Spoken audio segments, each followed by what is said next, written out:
Hey friends, it's Natalia and welcome back to She Makes 31.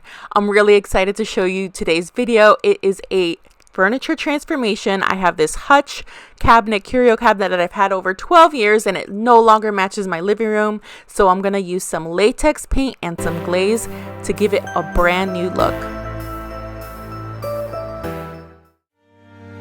Before painting the unit, I removed the backing that was damaged because I wasn't going to be repairing that. I was replacing it. So I removed the backing and then I gave the unit a good clean with some Windex.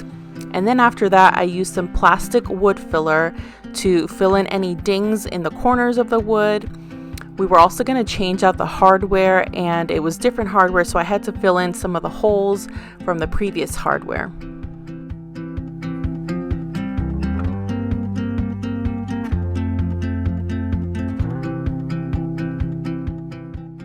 As my base coat, I use this Zinsser Cover Stain oil-based primer. It was my first time using this, and the reason why I chose an oil-based primer is because a lot of the times with this darker kind of wood, the tannins from the wood tend to bleed through and show up on your paint job. So I wanted to make sure that that wasn't going to happen and get a nice solid stain blocking primer. I also made sure that the brush that I used was specifically going to be for oil-based paints and not going to be mixed with latex-based paints later.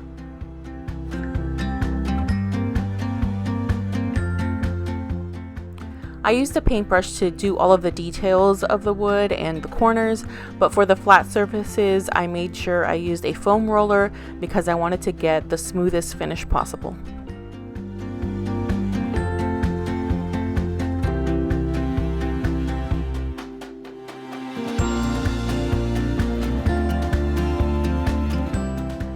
If you're new to my channel, I just want to say thank you for coming by and welcome.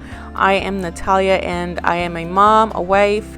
I have 3 boys, ages 9, 4, and 11 months.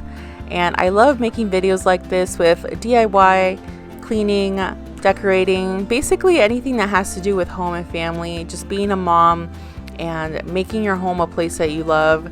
I would definitely love for you to subscribe to my channel if you haven't done so. And stay tuned because my next video I'm going to have a special announcement, so make sure that you have that bell notification turned on so that you will know when I post this big announcement.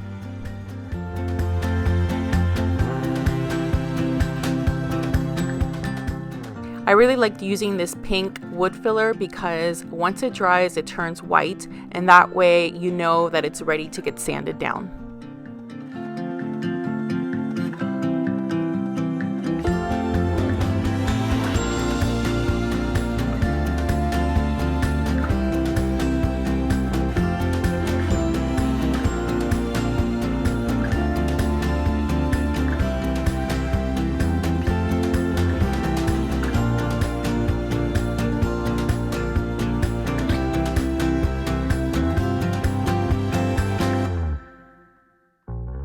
So I kind of regret this looking back, but I used my paintbrush to paint the front of the doors because I figured it's a small area, so it should be fine. I don't have to use a roller.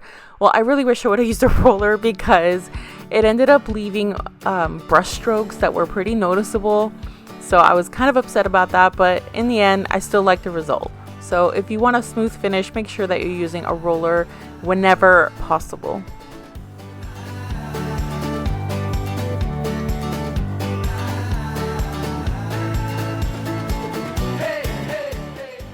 I made sure that I also taped off all of the areas that I didn't want painted. Yes, it does seem like a lot of work at first, but you know what? It's worth it because you'll have a beautiful result afterwards.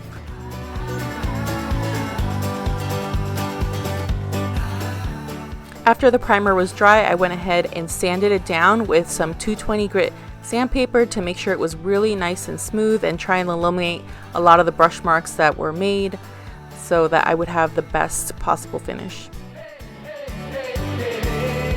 So the paint I'm using is from Behr at Home Depot. It's a paint and primer in one, their premium plus line, and the color is Polar Bear, which is a very, very off-white color. All right, so I'm gonna try a new product today. It's called Floetrol, and I got this at Home Depot. I wanted to try this because it eliminates brush and roller marks. I like to have like a nice factory looking finish on my projects for like furniture and stuff, at least for this piece anyway. So there is a ratio here, and I'm gonna go ahead and mix a little bit at a time because I don't know if I'm going to use this whole entire quart. So I'm just going to pour half of it in here and then put I believe it's an ounce or two, I have to check the directions again, and put that inside and mix it. What it does, it just makes it so that the paint takes a little bit longer to dry and it levels it off. So I'm really excited, and this is for latex based paints. If you're using like an oil based paint, you would use the oil based version for that, and I'll link all of this stuff below. After I sanded, I made sure I wiped the whole entire piece with some tack cloth to remove any kind of dust. I also got this really cool new brush. It's called a zebra brush, and it's a triangle brush, and I use this specifically to get into all of the nooks and crannies and the detailing of the furniture because it's harder to get in with a regular brush. And this is what it looked like after I had wiped everything down, and I'm getting ready to put my first coat in.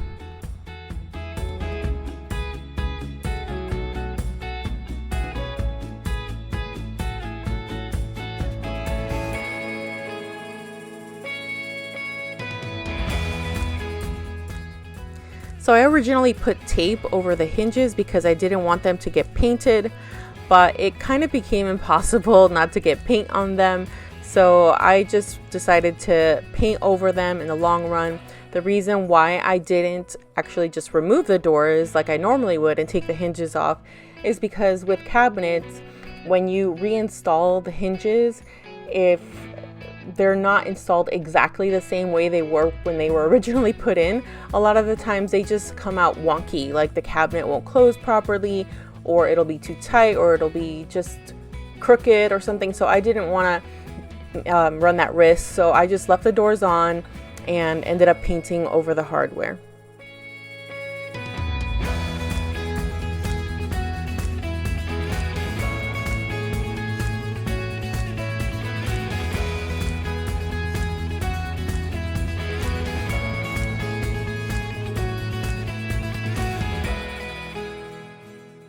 This project did take me a few days to get done just because, you know, with the kids home full time and not being able to go anywhere and the baby, I just had to work around that, helping Lucas with his schoolwork and everything, doing homeschool. So anytime that the baby would go down for a nap, I would come out here and Noah would like to just play around in the breezeway while I painted.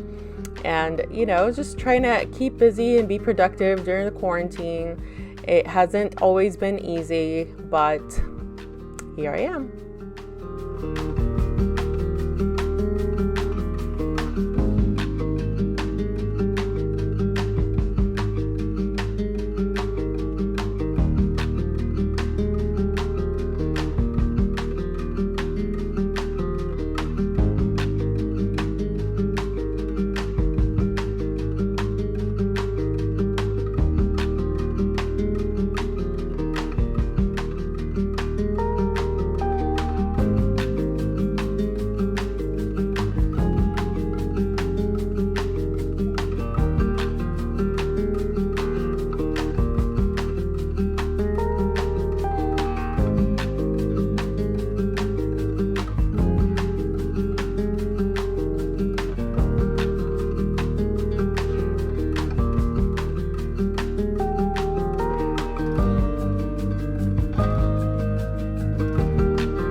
Next day, and I just wanted to show you what it looked like after 2 coats.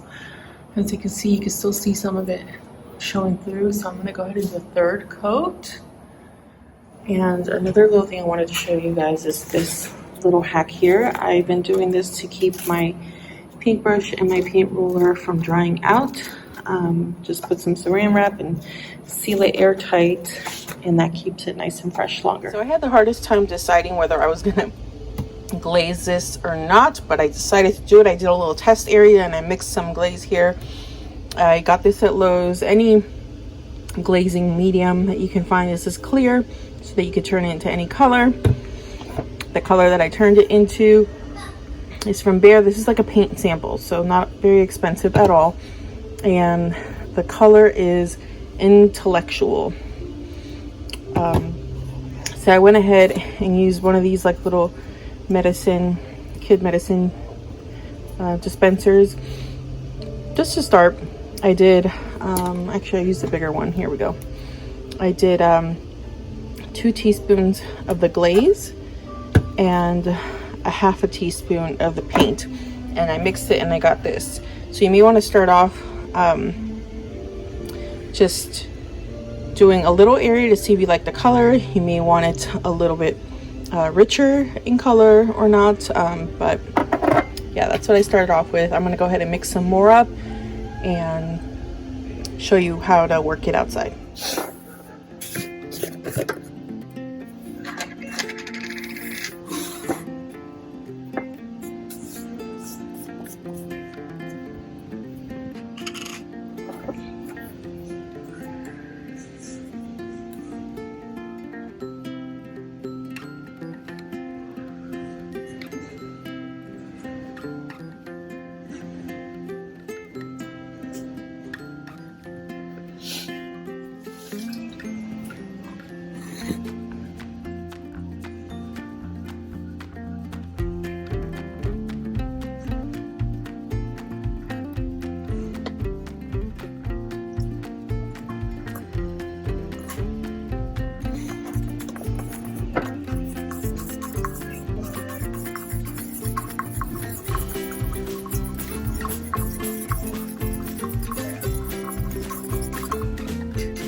This is after 3 coats. I got nice full coverage now, and so I just wanted to show you up close. Do you see the detailing that was already put in here, like the little distress marks and stuff in the wood? I kind of want to highlight that a little bit because I just don't want it to leave it like plain boring white. So I'm gonna use this glaze, and especially here, like this is really cool detailing that I want to be able to highlight a little bit and give it some dimension. So I'm going to be using this glaze, and I'll be showing you guys how I'm going to be doing that. But yeah, glaze mixed here. I just want to do like a small batch at a time, just because I don't want to overdo it. I have this artist paintbrush here. You're going to want some water and a lint-free rag. This is like a flour sack towel, and you want this like moistened so it's wet, and whenever it gets too dirty and stuff, you just dip it in here and wring it out. But that's to you're gonna see how I'm gonna use that to apply the glaze. The key to putting the glaze on is to do small sections at a time. So I would brush this on, and as you can see, it's a little translucent, and this is the reason why I did not use chalk paint or anything like that, because it would not work with glaze. Any kind of flat or chalk paint would just absorb the glaze and it just wouldn't wipe off. So I used the satin paint instead. So you go ahead and brush it on, and then you immediately basically wipe it off, with the exception of, you know, all the little areas that your rag won't reach, and that's where your, you know, shading will occur. I really love this braiding of the wood, so I went ahead and just brushed over it and then wiped off as much as I wanted until I got the desired effect. You can leave this, you know, to be like darker if you wanted it to be.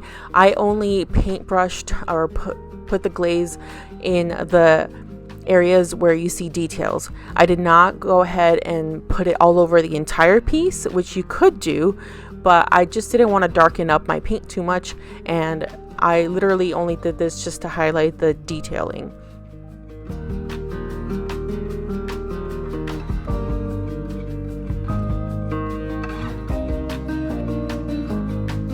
So here's the difference between the one that's glazed and the one that is not. You can do this as heavily or as lightly as you would like. I like it because it gives more definition and just brings the beauty of the woodwork out. See where before you really couldn't see that too much, now you can. Even these little things you can see now, which I like. And I'm wiping most of it off, but it doesn't really change the paint of the color of the paint, but I like it.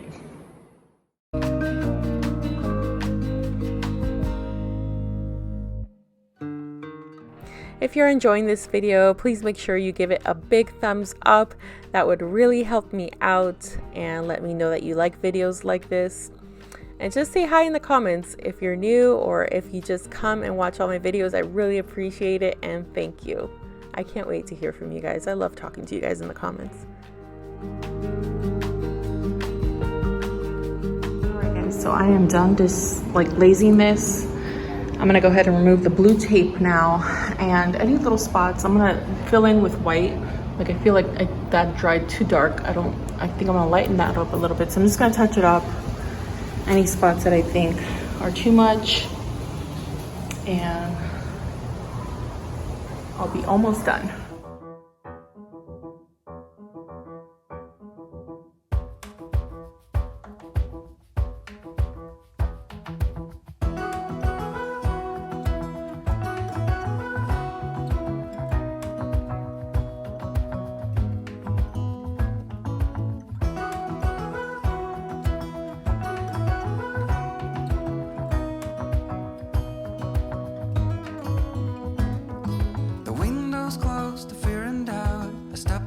It's getting a little dark, but I just wanted to show you guys. I ended up getting some sandpaper, some 80 Good sandpaper, and giving this like a little bit of distressing on like the areas that would naturally distress.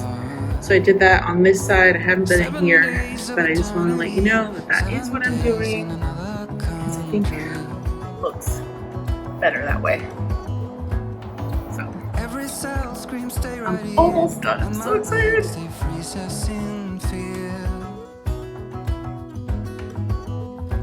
We got time after this, but I'll need you as my brightest light. We got this wall paneling at Lowe's, and this is what's going to replace the old paneling. They cut it to size for us at the store.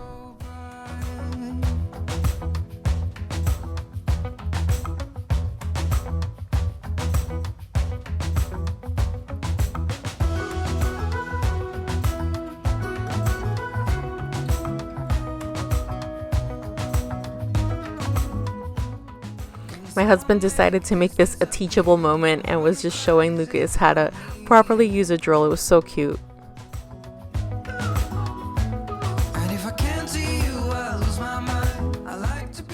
And we got this new hardware at Home Depot. I love it.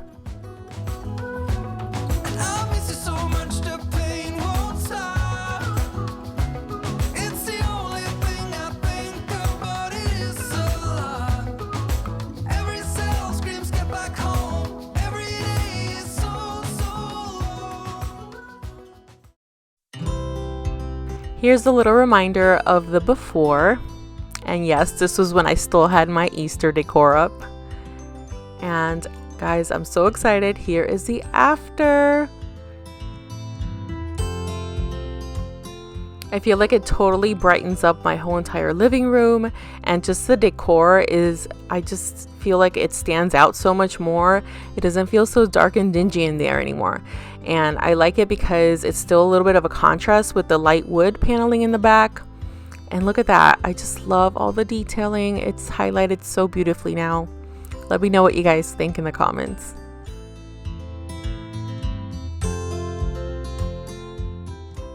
Thank you so much for watching, guys, and I'll see you in the next video. Bye.